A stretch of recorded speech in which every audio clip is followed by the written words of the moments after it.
Yo soy hijo de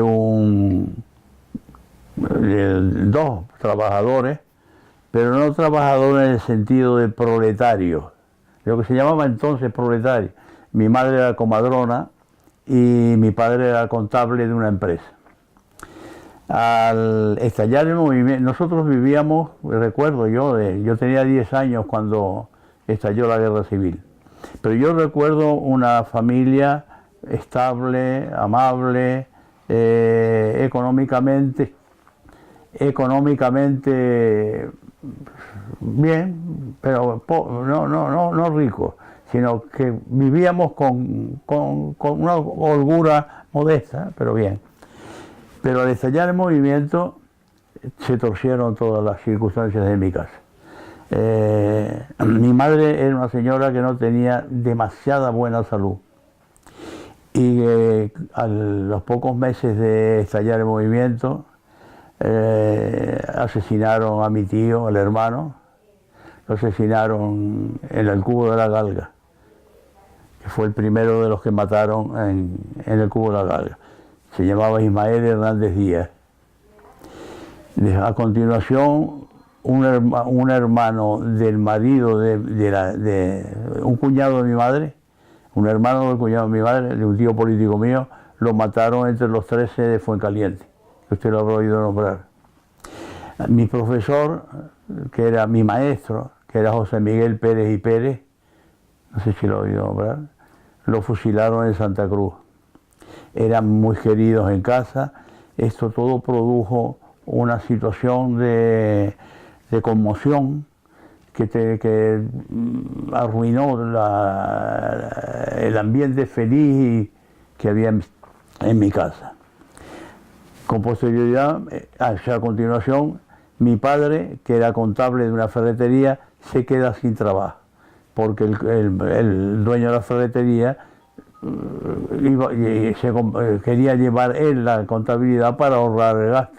Mi padre se quedó sin trabajo. Entonces no había protección social de ninguna clase. El que se quedaba sin trabajo no ingresaba nada. Mi madre, como consecuencia de aquellos sufrimientos, empeoró la salud y se murió en el año 38, con 40 años. Siempre oí decir en mi casa que mi madre murió por los sufrimientos de la guerra, de lo que pasó en el entorno familiar y de amistad de los sacrificados. Entonces esto se me grabó en la mente y creó en mí una animadversión contra el régimen, que me llevó a mezclarme en asociaciones políticas adversas al régimen y acabar con mis huesos en Fife. Todo esto ha producido quizás en mí un estado anímico no del todo feliz, pero tampoco he vivido afectado solamente, eso sí, por no tener madre. Ha sido muy triste vivir con los compañeros, estudiantes. Mi madre me dijo que yo no he tenido madre que me mandó ni que me dijo. Esto pues ha hecho de mí una persona un poco introvertida. No he querido mezclarme en política después de aquel trastorno grave que sufrí con la brigada político-social. Esto ha sido el preludio de mi relación con el régimen. Yo tengo la sensación de que vivía en un ambiente de luz y de la noche en un instante cualquiera se apagaron las luces y un velo negro cubrió todo el entorno de Santa Cruz de la Palma. Porque fue la iglesia, convirtieron la ciudad en un templo. Y todo estaba a través de la iglesia, y todo estaba a través de la animadversión entre azules y rojos. el único partido o ideología política que se enfrentó al régimen fue el Partido Comunista. Y además, alentado por el propio régimen, que todo el que se le enfrentaba era comunista. Sí. Entonces yo me afilié al Partido Comunista. Yo no soy comunista. Yo soy socialista y por convencimiento, pero no soy comunista. Pero entonces era el único que... Y yo me afilié al Partido Comunista. Yo tendría 18 años, 17. Éramos un grupo, de los cuales 49 vinimos para... Nos cogieron. A mí no me procesaron y no me procesaron por rebelión militar por el comunismo. Las torturas que me hicieron no eran eso, eran debidas buscando la organización de la FUE. La FUE, el CEU, era el Sindicato Español Universitario de los Estudiantes, y la FUE era lo mismo con la República. Ajá. Yo no sabía que eso existía. Yo no sabía que eso existía. Y en el último interrogatorio que me hicieron, porque ya no aguanté más, yo no soy un héroe, yo firmé que era, porque era lo que ellos buscaban, que yo era presidente, fundador y organizador de la FUE en La Palma. Y yo firmé que sí. Claro. Y quizás eso me favoreció para no ir por el otro camino del comunismo. Quizás. Pero yo en aquel momento no daba tiempo de pensar si me convenía o no me convenía. Me preguntaba, porque yo decía, yo no sé de eso, yo no sé lo que es.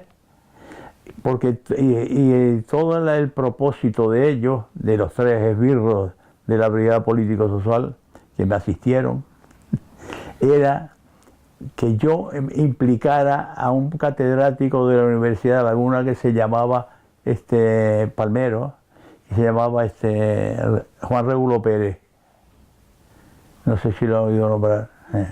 Y yo le decía, yo este señor lo he visto aquí en Santa Cruz de La Palma, pero yo con este señor, y era verdad, yo no había hablado, yo no hablé en mi vida. Juan Regulo se murió sin saber de que yo lo salvé de ir para la cárcel, porque yo no tuve con él el menor contacto. Que pude haber, para salvarme, haber dicho sí, no, yo no lo delaté porque no lo conocía. Era anarquista. Juan Regulo en el principio era anarquista y comunista. Pero yo decía que no lo conocía y ellos no me admitían. Y entonces venían los acariciamientos. Porque... ¿Entiendes? Y el pobre Juan Regulo se fue a la tumba sin saber que yo no lo compliqué. Pero no porque quisiera no complicarlo, es que no sabía quién era. Yo sabía que era un profesor y nada más. Yo estuve casi 5 días encerrado en un calabozo, mientras en la fase previa de investigación de policial. Estuve casi 5 días en un calabozo que podía ser la mitad de esta habitación, que tenía en una esquina una mesa baja que servía de cama, pero con una mesa cuadrada así. Yo dormía así, cogido. En la otra esquina una taza de váter plana y nada más. Esa era la mitad de este cuarto sería. Y un día mi padre me llevaba la comida al calabozo. Claro, entregaba aquella. Pero un día, no sé por qué, se quedó abierto la ventanilla con rejas de la puerta, de la mirilla, y yo vi a mi padre sentado en una banqueta, envolviendo, recogiendo la friambrera en que me había llevado la comida. Y mi padre estaba llorando. Y ver a mi padre allí sentado, mi padre abajo, era un hombre no grande, encogidito, lloriqueando, envolviendo aquello, les digo que es una imagen que no se puede olvidar nunca. Interrogatorio, era con electricidad, no a mí, A un compañero le pusieron electricidad en los testículos. Y a un compañero, es un amigo mío, ese sí, era íntimo amigo mío, 2 años mayor que yo. A este lo tiraban al suelo, casi sentido, le pateaban la barriga y después lo levantaban por los pelos. Y a los 2 años se murió enfermo del corazón. Y en la cárcel estuvo, yo tuve que cuidarlo porque en la cárcel estaba completamente ido. Que fue bestial, fue bestial. Después ya nos pasaron a la cárcel de Santa Cruz de la Palma, nos estábamos alojados con normalidad, sin libertad, y estuve unos días y a los pocos días nos trajeron en el barco en La Palma, es que está atracado en el muelle de Santa Cruz. Ajá. Nos trajeron a los 49 para Faife. ¿Sabes dónde estaba Faife, no? En Santa Cruz, Sí, pero arriba de la Rambla. en la Rambla. Faifes, que era originalmente una fábrica. No, inglesa. Faife eran los almacenes de depósito de la compañía Faife, que tenía fincas aquí en el sur y allí guardaban los productos de la agricultura para transportarlos y eso. Eran 3 naves enormes, destinadas 2 a dormitorio y una a reunión donde nos formaban para contarnos y estaba el altar donde se celebraban las misas, pero estaba vacía. Y una se llamaba El Guano, que no tenía más que una, que era grande, que no tenía, pero grande es grande, ¿eh? Que cabían 200 personas durmiendo estirados en el suelo. Pero no tenía más que la puerta de entrada. Aquello era inhóspito, infame.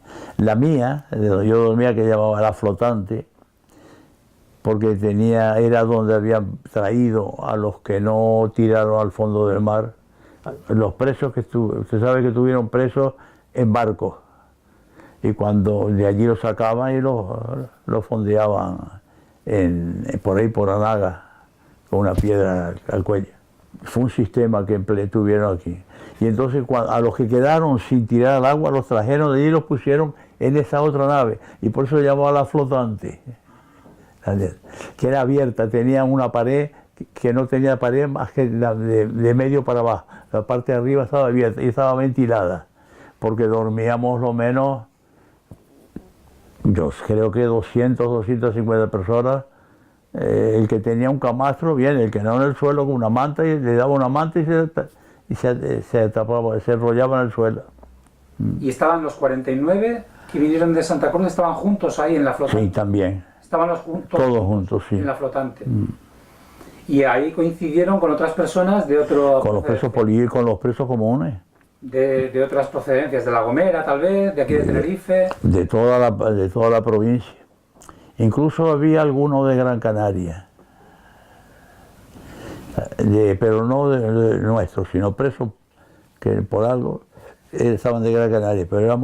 Pero hubo una convivencia pacífica. Los presos políticos, los presos comunes no nos atacaron nunca nos trataban bien. Nosotros nos llevábamos bien con ellos. ¿Bien? No hubo ningún problema entre los presos comunes y los presos políticos. O sea que Faifes era una cárcel para... La cárcel provincial. La cárcel provincial. No, para todo. Había condenados a muerte, o que les pedía la pena de muerte, pero por delitos de sangre. Había de todo, presos políticos. Fue una experiencia útil, puede ser útil para mi profesión. Porque luego para el derecho. De derecho. Puede ser, yo no digo que lo sea, pero conviví con una clase de gente que yo no había soñado nunca. Yo recuerdo que leí, yo tengo un libro de Miguel Maura, que habla de cuando estuvieron en la cárcel, antes de implantar la República, fueron detenidos Y cuando el rey se fue, entonces ya los pusieron en libertad y se hicieron. Y entonces él cuenta en ese libro pasajes de homosexuales presos y cómo estos actos, cómo viendo la convivencia con los homosexuales presos de Fernando de los Ríos, el ministro que fue de la República, cuenta cómo este hombre que era muy pusilánime, muy fino, cómo se asombraba de que aquello pudiera ser. Y a mí puede que me pasara algo así, porque allí había bastantes, y se peleaban entre sí por rivalidades amorosas. Eso es bien. Fue una experiencia tremenda. Estábamos comidos por los piojos blancos. Dice que la ZZ, ¿sabes lo que es, no? Sí. Que es cancerígena. Sí. Pues yo por lo visto hasta ahora he escapado, porque yo estaba envuelto en ZZ, porque si no, al que no se ponía ZZ se lo comían los piojos blancos. La nave esta del guano, recuerdo que un día entré y las paredes no eran lisas, eran como con mucho abullonamiento y tal.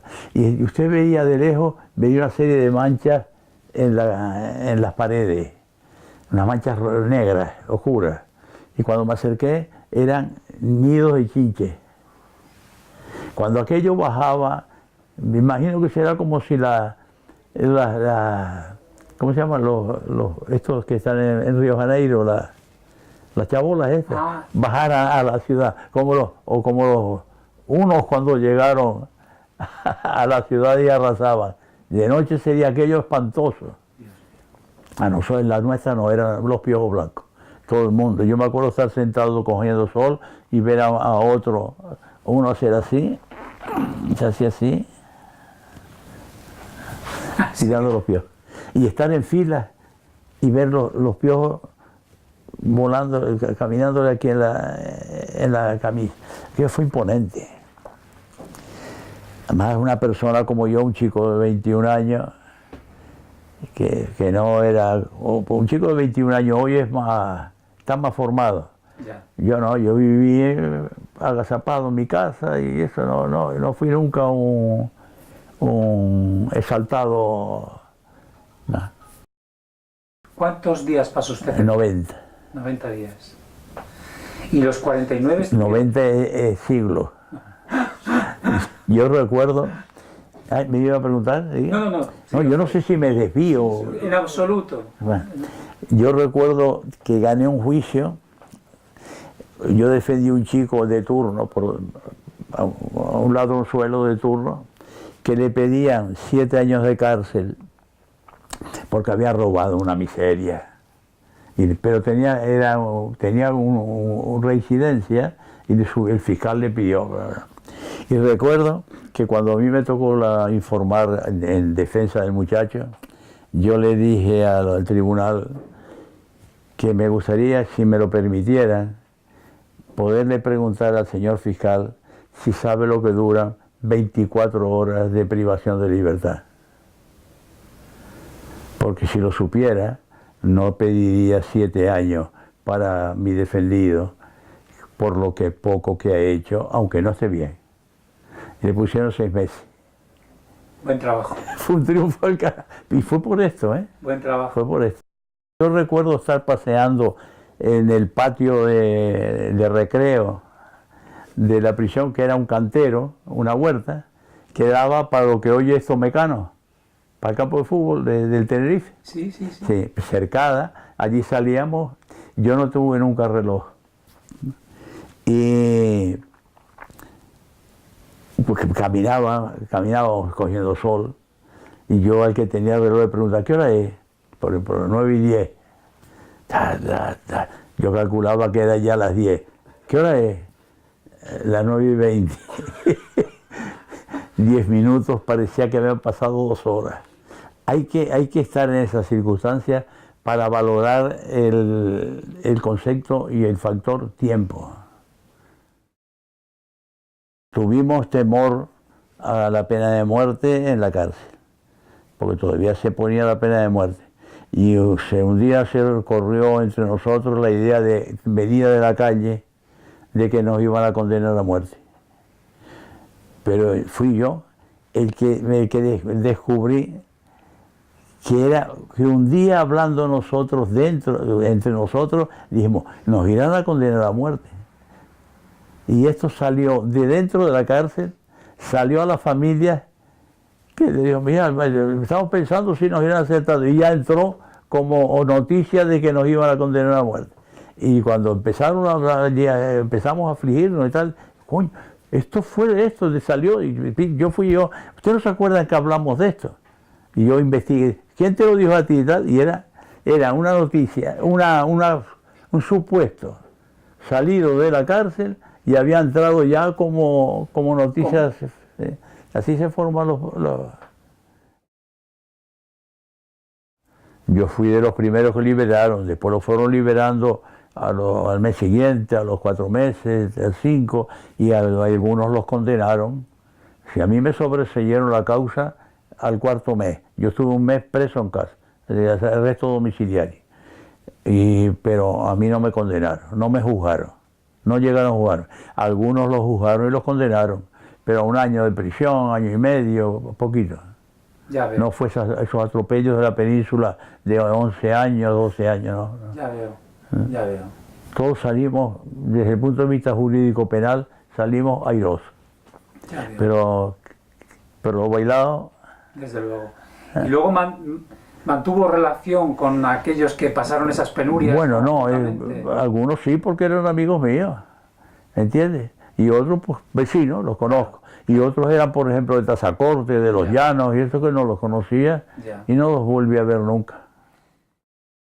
Estaba una tarde viendo, ya había salido yo de la cárcel, poco tiempo. Estaba ¿tú conoces en Santa Cruz de Palma? He estado ahí. Un cruce de calles que hay en lo que llaman el puente. Ah. Y pasaba un vía crucis con todos los cruces en la espalda y cadenas en las piernas.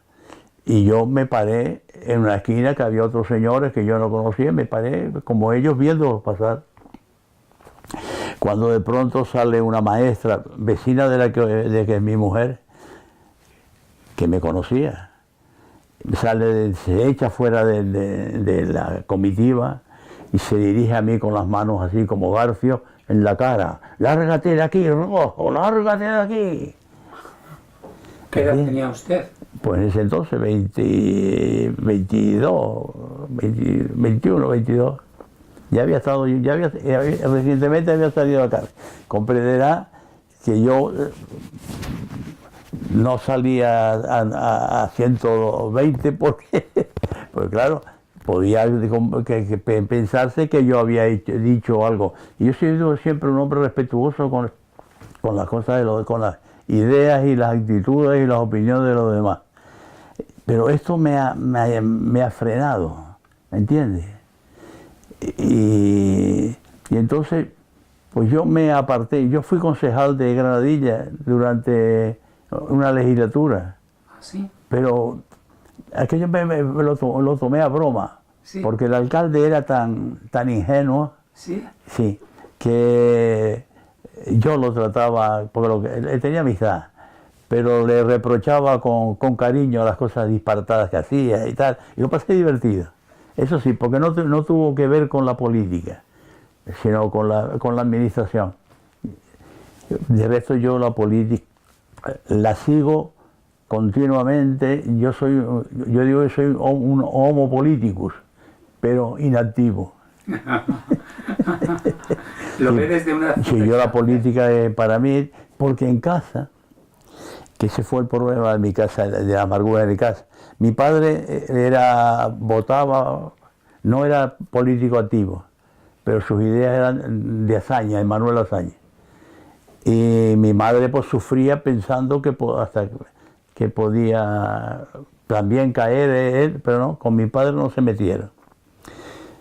Pero aquel ambiente era eso, parecía como si estuviéramos en un convento. No se podía pasar la línea que marcaban enseguida topabas como decía, le decía Don Quijote a Sancho, con la iglesia. Es muy gráfica esa imagen que usted Y luego pues me he inhibido, porque creo ser un buen padre de familia. Yo no le conté nunca a mis hijos, y creé una frontera. Yo no le conté nunca a mis hijos mis andanzas políticas, porque temía que yo pudiera pasar lo que pasó mi padre.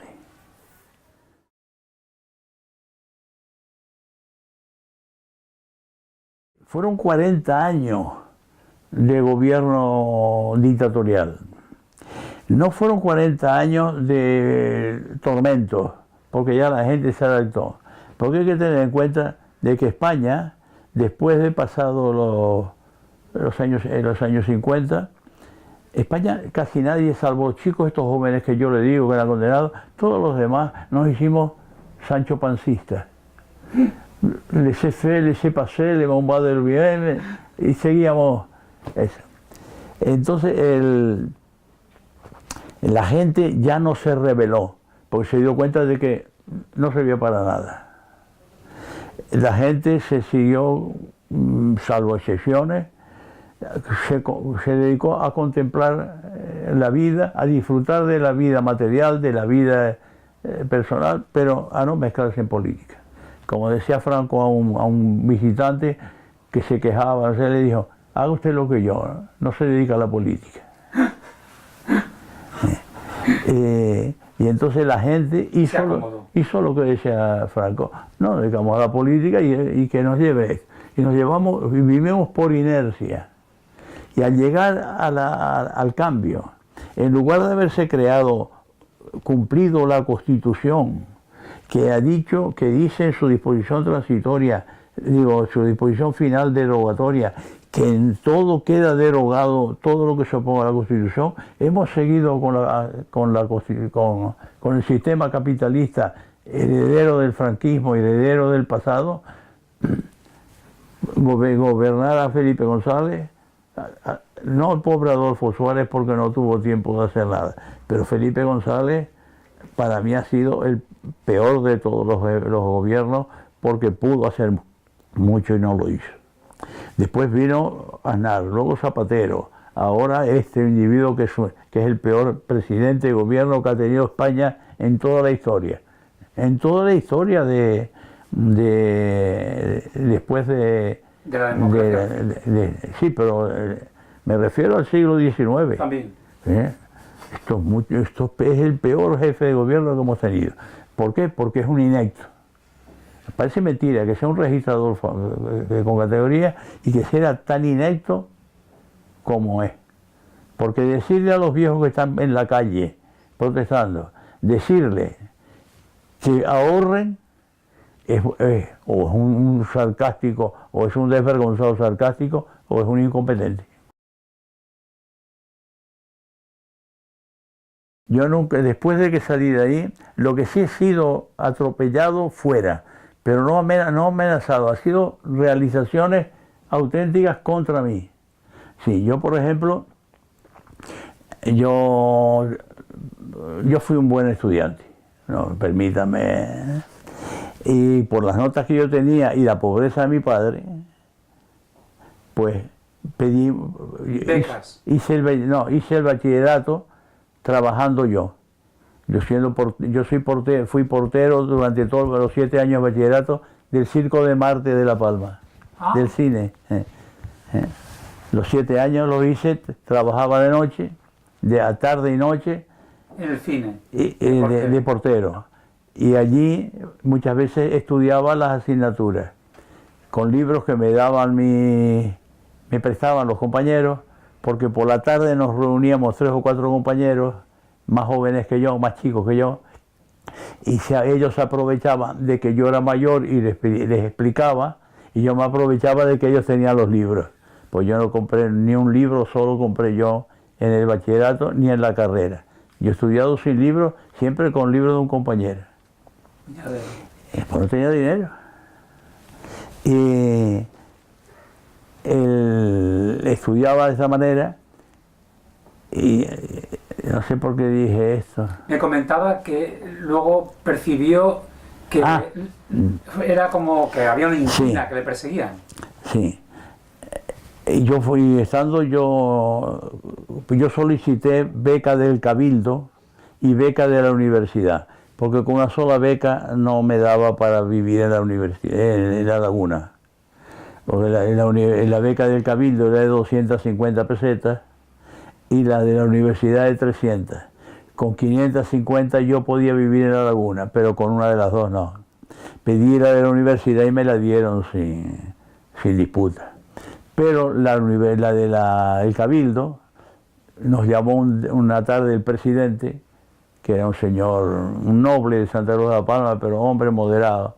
Nos llamó a mi padre y a mí y me dijo que no me podían dar la beca porque se oponía a la corporación por mis antecedentes políticos. Y entonces mi padre le dijo: don Fernando, y si a mi hijo no le dan la beca con las notas que tiene y con la pobreza que yo tengo, ¿a quién le van a dar ustedes la beca? Y da la casualidad que precisamente por estar es un círculo vicioso, por estar en la dictadura, el que mandaba era el presidente. Y entonces el presidente se quedó meditando así, y a mí me nos dijo: váyase para su casa, la beca es de Manolo. Y me la dio porque él mandó, se impuso a la ES. Claro, también es verdad que en una democracia eso no me hubiera pasado, porque con las notas que yo tenía y la pobreza de mi padre me tenían que dar la beca. Y entonces vine a estudiar. Pero recuerdo de que en el tercer curso de Derecho me llamó el secretario administrativo de la universidad para comunicarme que tenía una denuncia de La Palma, de los palmeros, denunciándome porque yo tenía 2 becas y no podía tener más que una. Entonces yo le dije, yo no conocía a aquel señor de nada, sabía que era el secretario, pero nada más, porque no era el secretario catedrático, era del administrativo. Y le dije, pues mire, si me quitan la beca, avíseme con tiempo porque me voy para La Palma, porque yo aquí no puedo quedarme, iré otra vez a limpiar, a aprender el oficio de mecánico de coche. ¿Qué dice? La bobería. Lo tengo que hacer todos los papeles. Yo he topado con gente muy buena, he topado con gente que, y entonces pues seguí y no me la quitaron. En La Palma no se atrevieron a denunciarme porque seguramente el presidente lo impediría. Y además ya estaba denunciado hacia tiempo. Pero después yo me solicité el ingreso en la milicia universitaria, para hacer el cuartel por las milicias universitarias. Y me dieron los informes normales.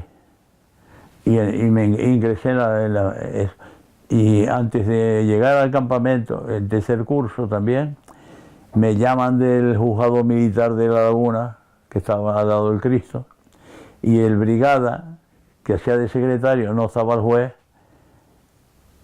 al interrogarme sobre mis antecedentes. Yo le dije, mire, pasó esto, pues sí. Entonces me dice, no te vayas. Mire, lee esto para que sepas con quién te gastas las perras en tu pueblo. Y me denunciaban 2 falangistas con los que yo discutía de política porque eran mis amigos. ¿Y esos amigos le denunciaron? Amigos, que yo discutía, y entonces me di cuenta de que estos podían ser también los que me denunciaron cuando la policía me detuvo. ¿Entiendes? Y el informe era estupendo. Decía, se trata de un caballero, de un vecino caballeroso y de acrisolada virtud. Ponían eso. De acrisolada virtud. Acrisolada virtud, eso es muy curioso. Estimado por todos los ciudadanos como un vecino ejemplar. Estudiante tal, pero considerado por nosotros como enemigo comunista y enemigo acérrimo del régimen. Entonces fui a milicia, estuve en milicia, salí de sargento y a los 2 o 3 meses me degradaron y me mandaron para el cuartel, para Olla Fría, como recluta. y estuve 13 meses más en el cuartel. Pero fui bien atendido en el cuartel, ¿eh? Que las cosas quiero rendir homenaje a aquellos militares porque me trataron a cuerpo de rey. No me impidieron los estudios, yo no iba al cuartel más que 2 horas por la tarde para dejarme estudiar.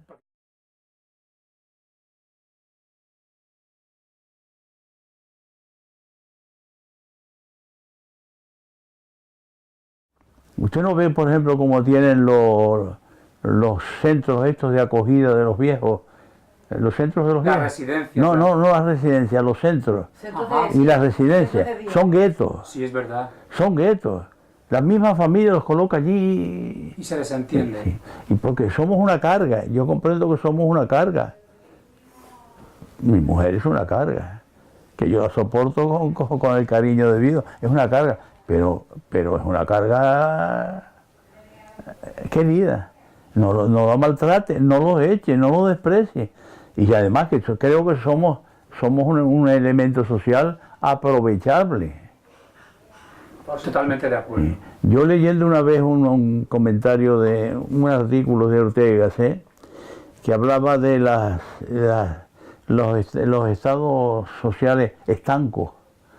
No hay comunicación entre los diferentes generaciones. Y yo creo que yo he hablado mucho con gente joven, yo estoy en condiciones de hablar con la gente joven. Y creo que tengo facultades para expresarme a la gente joven. Pero la gente joven no admite la intervención del viejo. El viejo está superado ya. Yo discrepo un poco con eso. ¿Eh? Discrepo de usted, si me permite, don Manuel. Que los jóvenes tienen interés en escucharnos a nosotros. Mire, yo lo digo por experiencia, ¿eh? Pero usted no es... No soy jovencito. No es de los jóvenes que yo digo. Ah. Que son los chicos, vale. La gente joven. La intercomunicación es crear vida. Pero yo lo que quiero decirle es, esa misma experiencia la he tenido yo en las ocasiones en que he tenido que hablar con jóvenes. Les noto interés en escuchar los avatares de la vida pasada.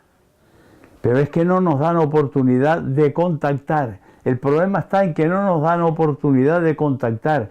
Que no sé qué es lo que hay, que se han creado, que es la teoría de Ortega, ¿sí?, que se han creado compartimentos estancos, que entre unos y otros hay fronteras. Pero cuando esas fronteras se traspasan, hay intercomunicación. Fructífera. Claro. Y que además beneficia a ambos. Pero no la propicia, la sociedad no la está propiciando. Es decir, yo nunca fui religioso, en mi casa no se fue nunca religioso. Cuando estudié bachillerato, que yo lo empecé el día que cumplí 16 años, yo empecé el bachillerato. Antes era trabajador de mecánica, estaba estudiando, aprendiendo el oficio de reparador de coche. Pero recuerdo que el primer curso, al llegar a Semana Santa, organizaron unos ejercicios espirituales. Yo siempre no he sido reacio a concurrir. Yo voy a la iglesia, yo no siento la rebeldía por nada. Me da pena o no me da pena, comprendo o no comprendo, lo participo o no participo. Pero a mí las rebeldías no me van. Y yo fui al ejercicio espiritual, en la iglesia nos explicaron, y luego vino la confesión y la comunión. Como yo no había confesado nunca, pues yo pregunté a algunos de mis compañeros, ¿cómo es este negocio? Yo sabía teórica, pero la práctica. Y entonces me tocó confesarme con un profesor mío de francés, un cura. Y me dijeron, tú le dices, padre, ayúdeme. No les voy a contar lo que me pidió, lo que él me propuso como primera pregunta, porque ya eso es lamentable. Pero me llevó, me condujo, me ayudó a hacer el camino. Muy expresivo. Él daba por sentado que yo estudiara era normal por mí. Lo que no era normal es que pudiera estudiar, Claro. por el La económico. situación. Pero sí, mi padre tuvo, yo tuve un juicio de defensa de tres acusados por parricidio, y mi padre estaba, que ya vivía en Santa Cruz, y mi padre estaba escondido, sé que estaba escondido dentro del público. Pues fue un juicio bastante, bueno, los absolvieron, no los condenaron. Usted era el abogado defensor. Defensor, sí. Una madre y 2 hijos que mataron al marido y padre, acusados. Y no sé, yo nunca lo supe ni quise saber. O sea, que Pero su padre le vio ejerciendo. mi padre estaba en el juicio, Bien. pero no me dijo que iba a ir, sino estaba escondido entre el público, porque había mucho público. Porque fue eso, como dice, un caso que tuvo mucha repercusión social. Sí, pero fue mi primer caso penal. Su primer caso. Fue una cosa larga de contar, por un Ya. compromiso y tal. Yo no quería porque no tenía experiencia. Era yo recién terminada la carrera, Ah, claro. pero me salió bien. Ya veo. Pero sí, mi padre estaba muy satisfecho con... Es que él fue un buen padre y yo fui un buen hijo. ¿Cuántos hermanos tiene usted? Tenía dos hermanas. 2 hermanas. ¿Y ellas pudieron estudiar? Esta que está aquí, ¿eh? ¿Pudieron estudiar ellas? No, ellas no estudiaron. Claro. Claro, la situación. Entonces, el estudio de las chicas era para las niñas ricas. Pero En general, el acceso a la educación era difícil para todos, pero para las mujeres... sí, la escuela, a las muchachas, a las mujeres de la gente pobre, humilde, era la escuela, no pasaban de ahí. Hubo mujeres famosas en España porque ellas se impusieron por sus relaciones, y como toda esta Victoria Kent y esta, bueno, ahora no me sale, Clara Campoamor y todas esas, son gente que se impusieron ellas de hacer valer sus derechos femeninos en una sociedad machista, ¿entiendes? Sí, Pero por lo general las mujeres era la casa, la escuela, la casa, el marido, los hijos, y se acabó. Y la iglesia. sí. La iglesia. Y la pena que yo tengo es que precisamente tenemos democracia desde el año 1978. Mentira, no tenemos democracia. Tenemos una dicta blanda, un autoritarismo moderado. Ya no sufrimos por discrepar en las ideas, pero tampoco hay democracia de ninguna manera. Y entonces lo que yo reprocho y le propongo a mi partido es que ejerzan de demócratas, que procuren propagar la democracia, la auténtica democracia, ¿entiendes? Porque la Constitución dice que el pueblo es soberano, que la soberanía nacional radica en el pueblo. Mentira. Debe radicar, pero no está radicando. La soberanía nacional radica en el presidente del gobierno, que es el que da las directrices de lo que el pueblo tiene que hacer, votar y aguantar y comer y beber. ¿Entiendes? Sí, sí, sí. Y es una triste pena de que, teniendo una constitución que, salvo 3 o 4 puntos, puede ser modificable, debe ser modificable, como este que le voy a decir, estemos en una pseudo democracia en la que aquí políticamente no se hace más que lo que manda el jefe del gobierno, porque el gobierno está a disposición de lo que manda el presidente, correcto. El Parlamento, eso es lo que iba a decir. La Constitución, usted la conoce, el artículo 1 dice que España se constituye en una democracia, socialdemocracia. No hay socialdemocracia, sigue rigiendo el capitalismo. La disposición final derogatoria de la Constitución dice que la Constitución anula todos los sistemas que se puedan oponer a lo que dice la Constitución. El artículo primero de la Constitución dice: España se constituye en una socialdemocracia de derecho, en un Estado social democrático de derecho. No lo hay. La Constitución en el mismo artículo señala que España se constituye también en monarquía parlamentaria. El Parlamento no pinta nada, el Parlamento hace lo que le manda su excelencia el primer ministro, su jefe de fila.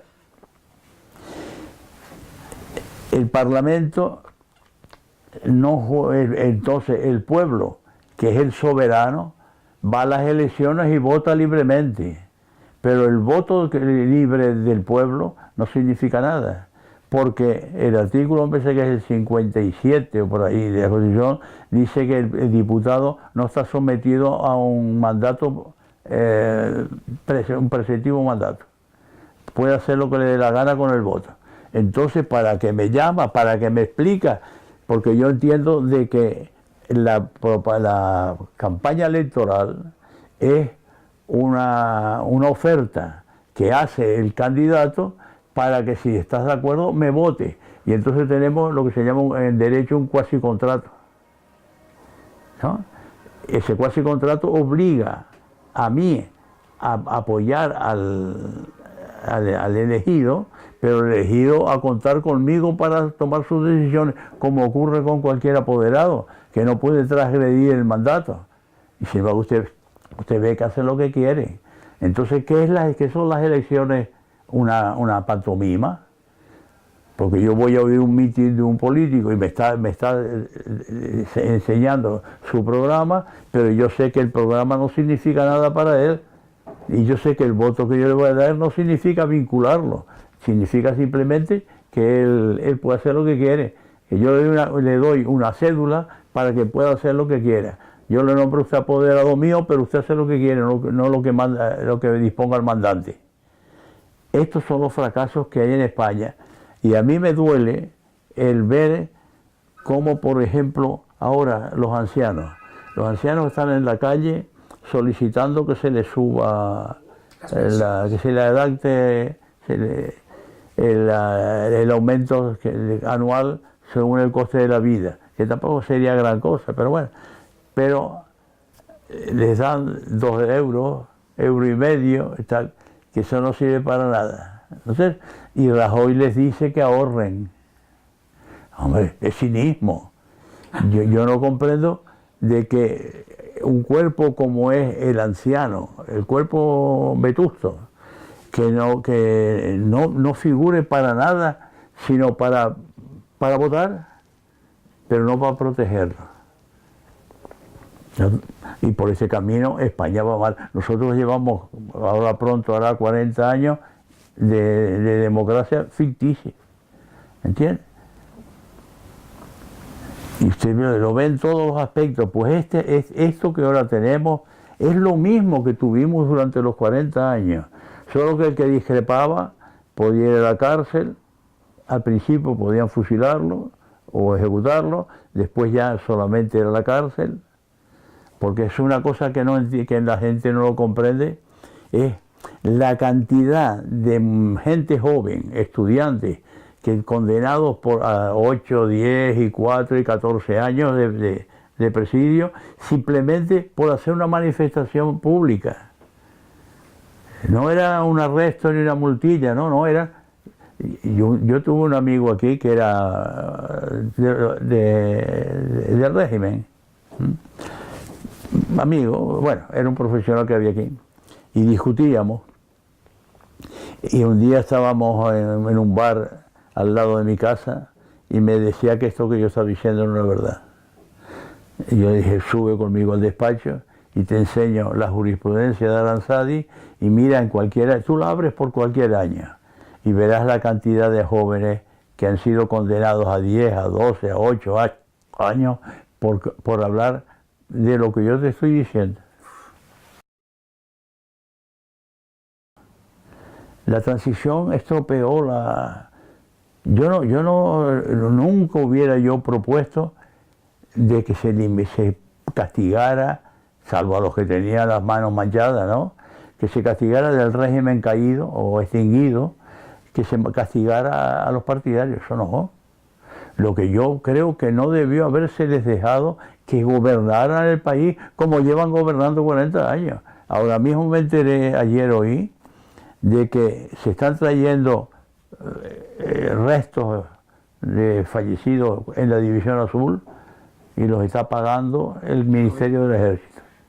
Y en cambio no hay un duro para sacar los muertos que están en las esquinas, en los barrancos, o que están en las cunetas de las carreteras o en las tapias de los... ¿Entiendes?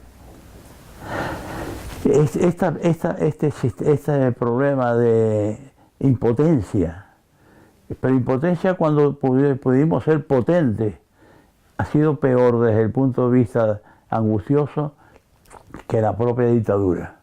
Porque la dictadura usted contaba con lo que era y ahora se da cuenta de que está en un régimen ficticio, que se presume de democracia y no se es demócrata.